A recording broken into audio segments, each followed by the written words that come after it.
What's going on, y'all? It's your man DA back once again in the building. I'm still just trying to be a contest legend, and in this video we're doing something new for the very first time. I had the bright idea to do a review of the monthly event quest. So hopefully this won't be the last time we do it. I hope I can gauge your responses as an audience, and hopefully you can tell me what you want to see in this video, what you would like me to discuss, what other stuff you want me to go over and things like that, or whether or not you even want these videos. All right, so this month we have the Guardians of the Galaxy quest to go inside with the movie, which was pretty awesome. I saw it the other night after midnight. I started to fall asleep toward the end because I was tired as crap, but I'll make it out again to the movie theater to catch it, and this time stay awake. So as you can see, I've cleared heroic 100%, and the goal in these videos are to kind of show you and tell you what you'll be up against in master mode. Heroic, normal, it's all pretty straightforward. There's nothing really special, no type of special nodes going on, but in master mode things do tend to get a little dicey. It's not for everybody. So if you'll be taking a shot at master mode, I kind of want to give you a heads up as to what you'll be facing if you haven't gotten there already. So there's still a month left in the quest. So if you haven't gotten there yet, let's jump right into it. We're gonna start with chapter 1 in this first mission with Kang as the boss. I'm bringing in whoever I want right now because I'm not fighting anybody, so it doesn't matter. Wait, there was an evil version of you running around, and I'm not gonna read the story. LOL. So here in this first mission, like I said, we have Kang as the boss. He doesn't have anything special going on. He has a special 1 bias, which actually makes him easier to fight, but other than that, you'll fight him just as you would any other time you've seen him.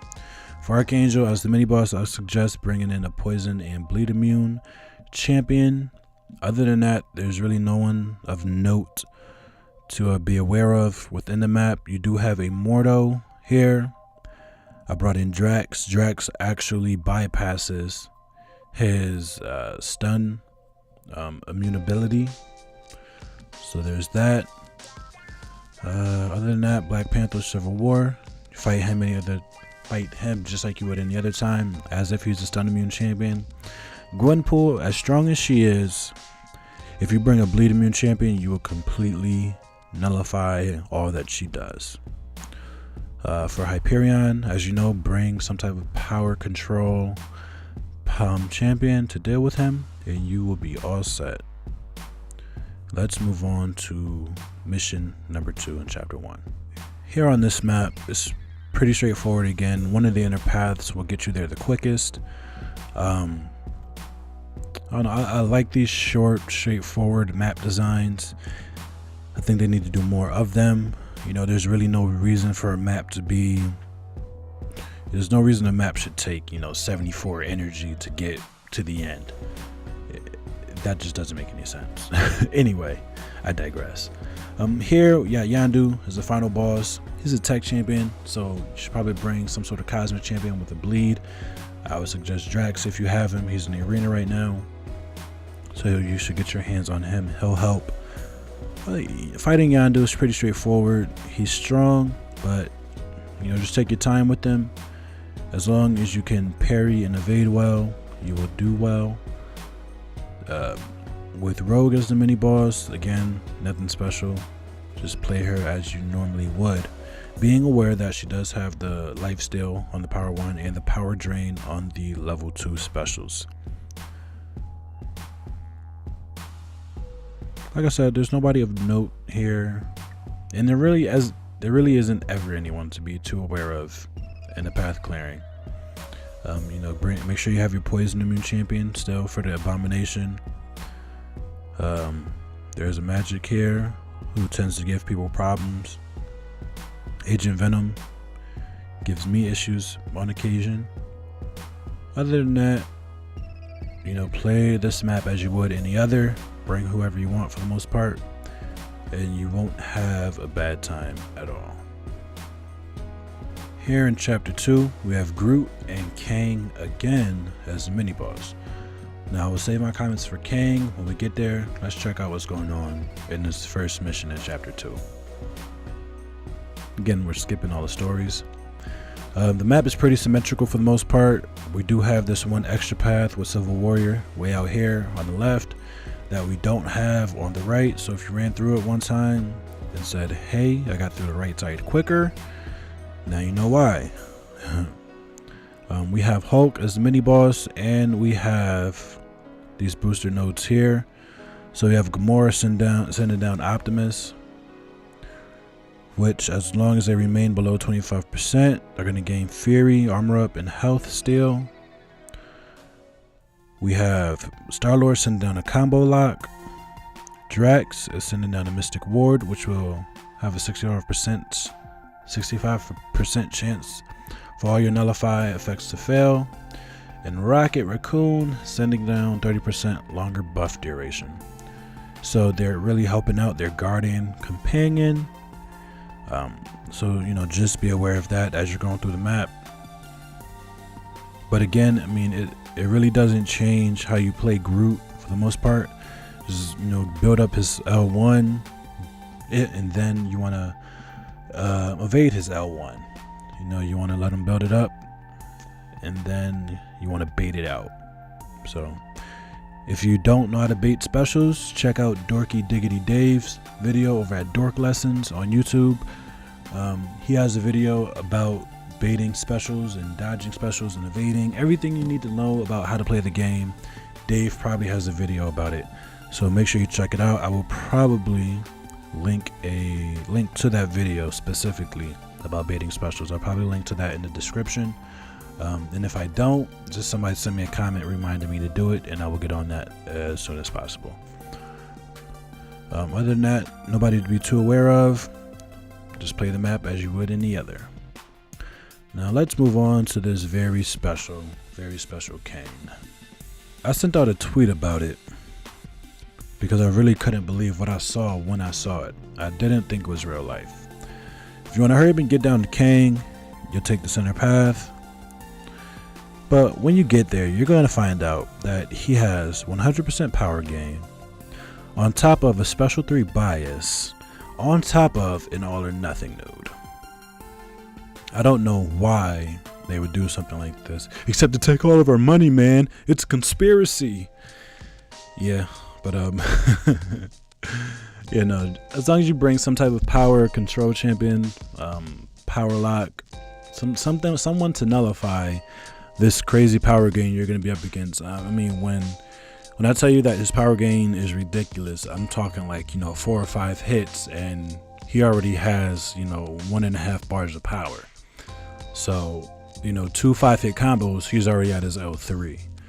So, my recommendation for Chapter 2, Mission 2, where with Kang as the mini boss again, I would build a power gain team with someone who specifically has a power lock or a power drain with their level 1 special. So we're thinking about champions like Hawkeye, thinking like Vision, OG Vision, and Age of Ultron, and Magic as an option, but her power lock doesn't occur until her special 2. So you do run the risk of, you know, running into that L3 before she has enough time to build up her power bar. But yeah, somebody with that power lock, power drain on their level 1 would be best. What I ended up doing to clear this map, I brought in Gwenpool because her signature ability allows her to survive an L3. So what I did was I went in, got really aggressive, built up his power bar as fast as I could, took the L3, and I didn't take more than 73% of my total health as damage. But also, by that time, I had my special 2 activated. So, hope to connect with the special 2, and the special 2 activates an Enervate debuff on the opponent. So that will prevent them from gaining power for 7 seconds. So essentially, it's a power lock. And as long as there's a bleed on the champion, when the 7 seconds expires, the Enervate will reapply itself. So the goal here was to, you know, get that special 2 off and then just get really aggressive and, you know, keep the bleeds on and just hopefully do enough damage. And because he's not really gonna pop off another special, because of the all or nothing, you can really just keep piling on him, keep the attack on him. As long as that Enervate is on, you can just keep going in and you really won't have any problems because you don't have to worry about any specials. So you can play really aggressive and clear that Kang with no problem. Other than that, everyone else on this map is pretty straightforward. You know, always check out the map beforehand to really know who to bring on your team. But this map may call for special circumstances. If your power gain champions, if your power gain champions that you're bringing in really won't help you, bring in 2 or 3 and then 1 person or so to clear paths, and then you need somebody special, someone especially for the Kang there. So that is what to be aware of here. Let's check out chapter 3. In chapter 3 we have Nebula as the first boss. I don't think she's anything special. I don't think she's too difficult. But one thing I did notice about her was that she has an extended range, it would seem, on her special 1. Special, yeah. I think it's on her L1. She has extended range or something. All these other nodes really don't matter. But, I'd bring a heavy damage dealing Cosmic Champion to get the class advantage. Other than that, everybody else is pretty straightforward. You have an Abomination here, so make sure you have your Poison Immune champion. We have an Iron Patriot here, who is top 3 best champions in the game, most difficult to deal with. Even more so than this Juggernaut here. So watch out for that Iron Patriot because he can do some real damage. Other than that, this map is straightforward. If you're gonna take the shortest path, it's just straight ahead, and then take one of the straight paths off to the side. Let's check out this final chapter. In the final part of chapter 3, we have Thanos as the boss. And when I first saw him in heroic mode, I got kind of worried, but then again, it's Thanos.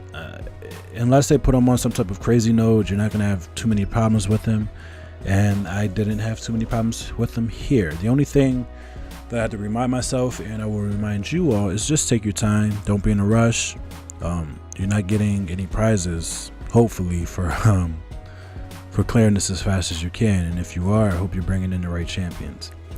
But other than that, nothing special on the notes here to be aware of. I'll just fight Thanos like you would any other time. You could bait out the L1. It's easy to evade. His L2 is even easier to evade. Other than that, no one too special here on this map, which is all pointing down. Of course, as always, bring your power gain control champions for Hyperion. There's a Gwenpool here. Make sure you have your bleed immunes. And fight Civil War Black Panther like you would any other time, as if he's stun immune. That would be best. Other than that, that's this month's event quest. Hope you enjoyed this review of it. Like I said, if there's anything you want me to talk about, anything you think I should do differently, anything you want me to cover in these review videos, just leave a comment below and I'll be sure to do that next month. Other than that, I hope you enjoyed the video. If you did, please hit that thumbs up. Please share the video, and don't forget to subscribe to the channel if you want some more awesome Marvel Contest of Champions content like this. Once again, I'm DA. I'm your host, your man, your boy. I'll catch you on the next video. Alright? Peace. I'm out. I gotta figure out a way to close my videos. Okay, I'm leaving. Bye.